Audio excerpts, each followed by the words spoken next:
Përshëndetje të gjithëve, unë jam Adisa nga Adisa's Kitchen dhe sot do të përgatisim së bashku një ëmbëlsirë shumë të dashur shqiptare. Sot do të përgatisim kopenkajn dhe kësaj herë do postoj recetën tipike tradicionale, ndryshe nga ajo që kam postuar herët e tjera.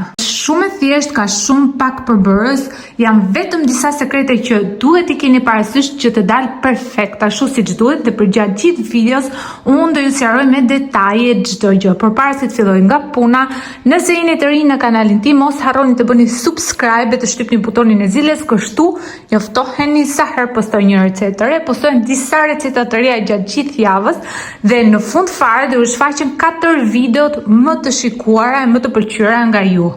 Fare, do na duhen 6 petë, janë këto petët e gatshme, unë në këto e kam bërë gjithmonë, alla ime e gatuan të shumë të ëmbëlsira, e bënte petat vetë, por tani për lehtësi, sepse edhe me këto bëhet shumë e mirë. Do na duhen 6 petë gjithsej, 3 për lart, edhe 3 për poshtë. Dhe gjithashtu, mos përtoni të na shkruani në komente edhe versionin tuaj për kopenkajn dhe nga cili vend I botës, Shqipërisë apo trojeve shqiptare I ndiqni recetat e mia. Në tepsin ku do të përgatisim kopenkajn, do të presim petat sipas formës për t'i patur gati në masinë që neve na duhet.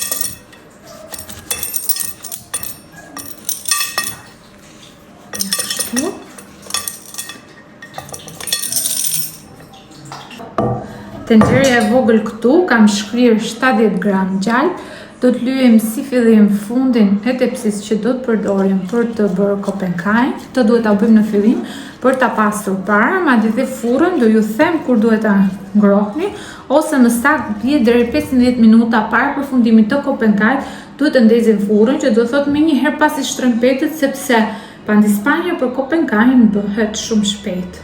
Vendosur petën e pare, kam spërkatur dhe lyer mirë me gjallë. Tani do të vendosim petën e dytë. Spërkatim dhe lyejm mirë me gjallë.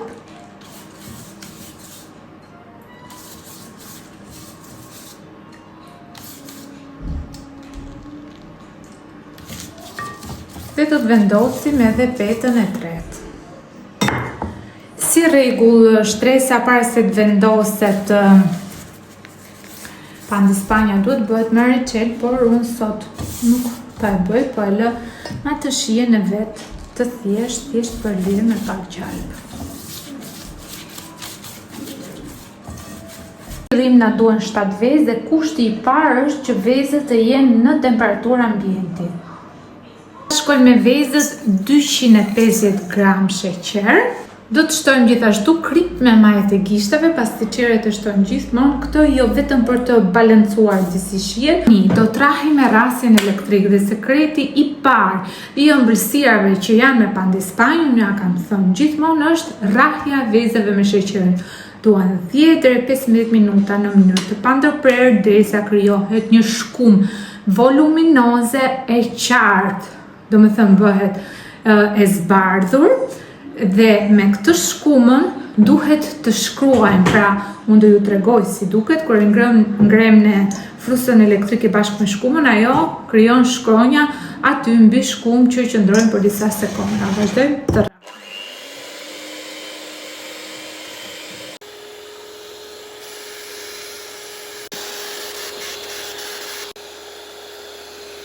E kam rrahur për fiks 13 minuta dhe shikoni se si duket tani, pra si që thash, e bardha veza e rrahur me sheqerin duhet të shkruaj dhe shkrimi të qëndroj për disa sekonda.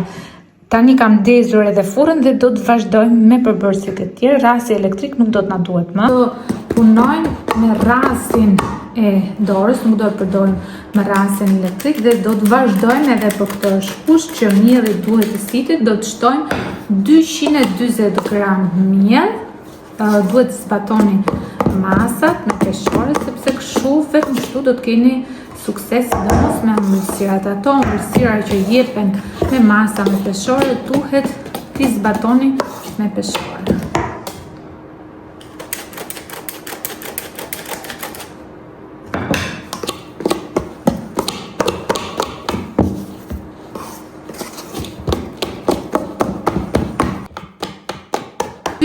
gjelle të bollshme me kakao ose 25 gram dhe 100 gram arra të bluara imët. Edhe tani do i përzijim me shumë kujdes me rastin e lëndorës, në mënyrë që mos ta ulet volumi i ëmbëlsirës. Gjithashtu, mund të zgjidhni ta ndani ëmbëlsirën në 2 pjesë të barabarta dhe secilës pjesë, domethënë në gjysmën të shtoni kakao dhe në gjysmën tjetër të mos shtoni kakao. Jam mësuar që e bëj të gjithë me një ngjyrë dhe sot kështu e po bëj të gjithën në një ngjyrë.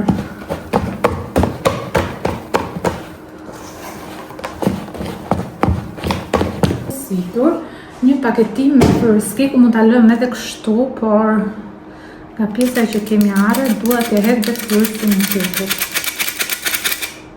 Shtojmë të gjithë pandispanjen që përgatitëm tek tepsia që kemi bërë gati me 3 petat poshtë.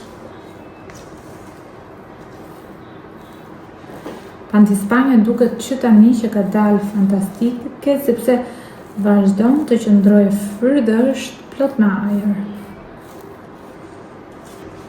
Tani vazhdojmë të vendosim 3 petat që i lam për të vënë në pjesën e sipërme.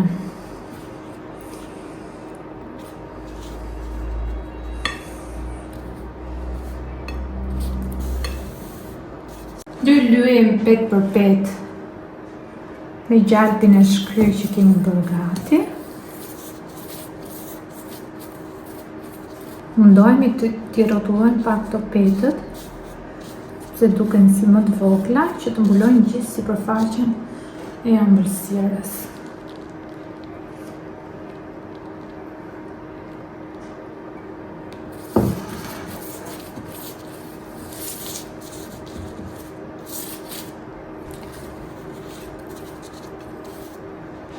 Dhe tani e kemi gati, do e fusim në fushë statike me 180 gradë dhe një sekret tjetër, 30 minutat e para deri 35 minuta. Furrën nuk do e hapim fare sepse na ulet niveli i ëmbëlsirës.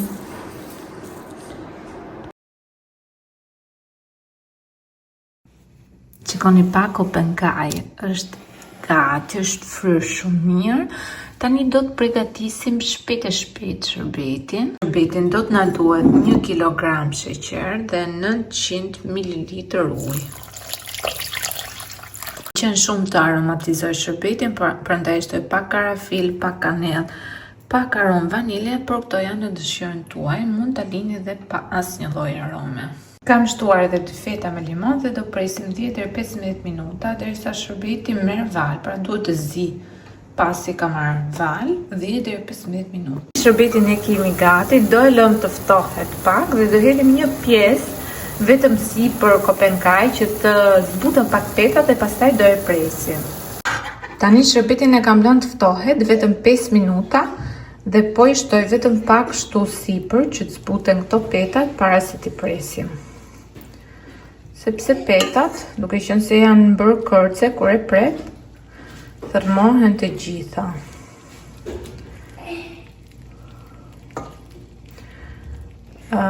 Kopenkain e kemi të ftohtë.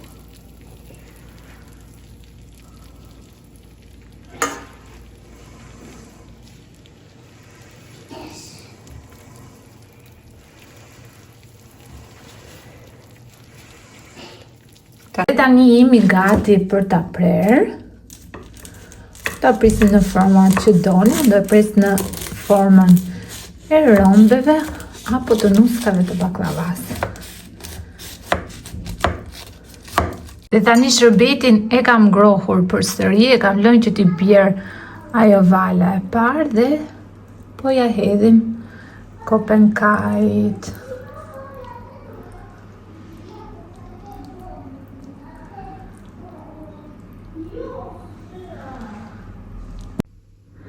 Ju sugjeroj me gjithë zemër ta provoni, sepse duket sa e mirë ka dalë, është plot me pore, ka marrë të gjithë shërbetin e shkrifët dhe shumë e shijshme.